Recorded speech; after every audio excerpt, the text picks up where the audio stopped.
Cáritas en Ribeira apoia a un 74% de familias inmigrantes, ofrecendo formación laboral e repartindo alimentos a 130 familias.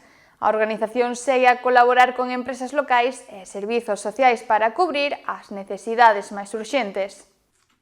A situación das familias en Ribeira, especialmente en termos de necesidade de apoio social e alimentación, está a sufrir unha evolución importante. Segundo os responsables de Cáritas, a maioría das familias que actualmente requiren a súa atención son inmigrantes, representando un 74% do total, fronte ao 25-28% de familias locais. A maioría hoxe xa son inmigrantes. Temos un porcentaje dun 74% aproximadamente, 74-75% de inmigración, un 27, 28, 25 de españois. Pero, bueno, somos persoas, todos somos iguales, nos xa non diferenciamos. Aquí somos familia. A inmigración en Ribeira temos a gran sorte, ao meu entender, de que está moi integrada nos traballos, nos colexios, nos barrios. Temos unha experiencia bonita aquí. No entanto, as necesidades de formación e emprego son clave para a mellora das condicións destas familias.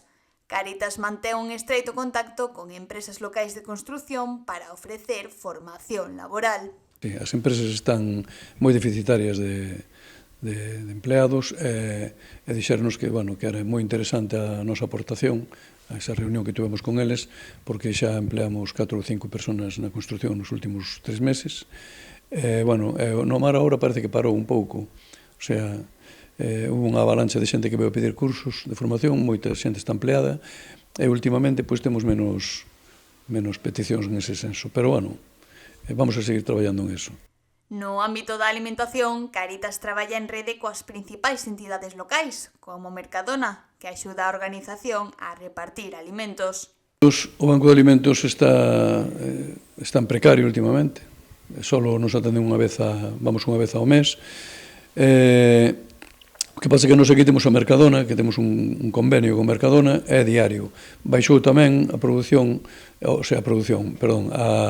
entrega de alimentos porque seguramente están facendo un axuste. Ao principio viñan cantidades enormes de alimentos. Hoxe deben axustar un pouco máis as ventas e dan menos, pero claro, é diario.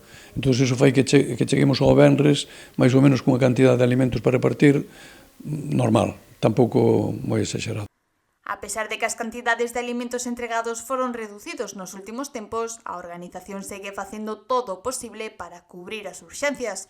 Ademais das necesidades básicas, Cáritas tamén está a reforzar o apoio á formación e á inserción laboral.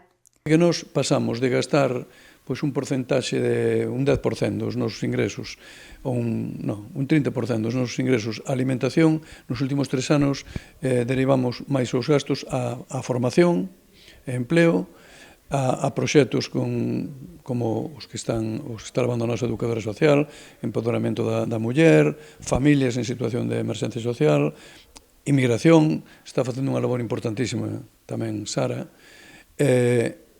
Hoxe en día estamos volcando máis recursos económicos á formación. Nas necesidades básicas pasamos de gastar moito en alimentos a ter un gasto máis grande en suministros, butano, luz, agua. A colaboración entre Cáritas e os servizos sociais municipais é constante, co obxectivo de cubrir as necesidades máis urxentes e mellorar as condicións de vida das familias en situación de vulnerabilidade.